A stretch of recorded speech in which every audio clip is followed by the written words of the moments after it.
Some huge breaking news. Adrian Wojnarowski at it again today.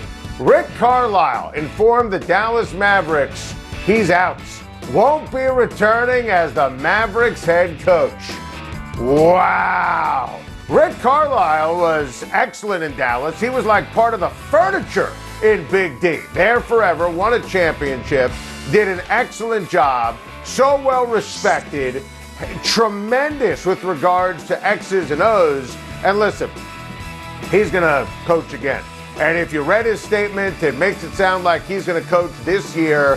The two teams that you need to focus on for Rick Carlisle, the Boston Celtics. Obviously, he has Celtic background and Celtic blood. And one team that's not listed, the Milwaukee Bucks. I mean, if I'm Rick Carlisle and you had a lifetime job and Mark Cuban loves you and you're coaching one of the best young players in the sport in Luka Doncic, you don't leave Dallas unless you think you have something better. And let me tell you, if Rick Carlisle went to the Milwaukee Bucks, he would turn that team into a championship team. If he went to Boston, would change everything for the Boston Celtics. Now, maybe he has interest in Zion Williamson and wants to work for David Griffin, who obviously is an excellent executive, but maybe he has interest in coaching Beal and Russ. I think that's a really good job. But when I saw this major breaking news today, I said Milwaukee or Boston for Rick Carlisle. But make no mistake, this is a huge shocker. Never in a million years did I think that Carlisle was ever going to leave Luka Doncic. And this is officially now a mess in Big D, because you have Rick Carlisle out on the heels of Luka Doncic with some pretty strong quotes, very strong quotes with regards to Donnie Nelson out as the general manager. Tough for me seeing that. I'm not the one making decisions there. Whoa, didn't even say here. He said there. Like, he's not even part of it. I mean, this is a breathtaking ball player who's super young, super talented, and Doncic is clearly livid. Mark Cuban is a brilliant owner and businessman.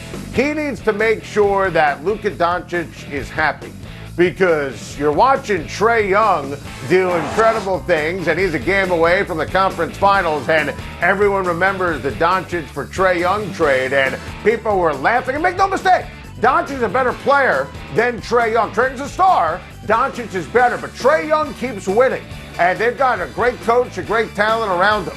So, last 24 hours, Luka's general manager out, Luka's coach out. Listen, you better make sure Luka Doncic is happy. He signs the max deal long term, and make sure Luka Doncic is involved in picking the next head coach and general manager for the Dallas Mavericks. Wow, what a day. Absolutely love this from Chargers quarterback Justin Herbert. The biology major at Oregon turned Los Angeles quarterback who is a superstar. He is vaccinated. And he's been talking to some of his teammates who have asked him, some who have not, about the health benefits of being vaccinated. And there are many.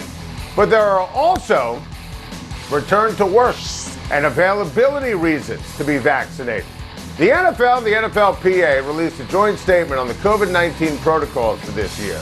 And it's totally different for players that are vaccinated versus not, as it should be.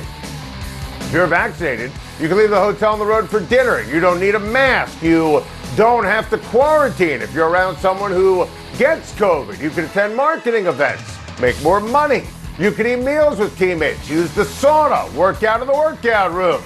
The exact opposite if you don't get the vaccine. And you have to get tested every single day. And it's the right thing to do to protect everyone, including coaches and staff members and team owners who are older. Now, some players are not happy. Joe Mixon, Cole Beasley, they took to Twitter to rant. Sam Darnold says it's a personal choice, and to some extent, sure. But I would also argue it's about health and safety for your family, your friends, your coworkers, your community.